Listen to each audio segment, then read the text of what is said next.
بسم اللہ الرحمن الرحیم۔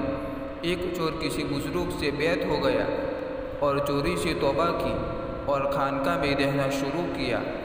جب رات ہوتی تو چوری کا جوش ہوتا، مگر عہد یاد آتا تو طبیعت کو روکتا۔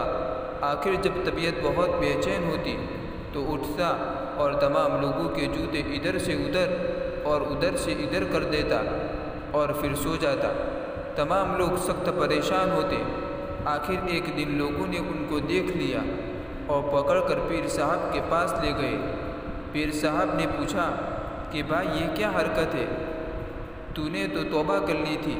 کہنے لگا جناب میں نے چوری سے توبہ کر لی ہے، ہیرا پھیری سے نہیں کی۔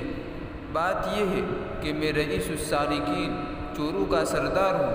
50 برس کی بری عادت ہے، ہر روز رات کو قلب میں تقاضا پیدا ہوتا ہے، مگر چونکہ آپ سے عہد کیا ہے اس لیے روکتا ہوں۔ جب تقاضے سے مجبور ہوتا ہوں تو نفس کو اس پر راضی کرتا ہوں کہ لوگوں کے جوتے ادھر سے ادھر کر دوں گا۔ یہ بھی ایک قسم کی چوری ہے۔ اب آپ کو اختیار ہے، اگر آپ اس کو چھڑائیں گے تو نتیجہ یہ ہوگا کہ میں پھر چوری کرنے لگوں گا۔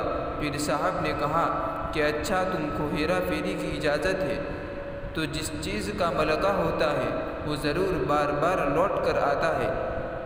علینا الا البلاغ۔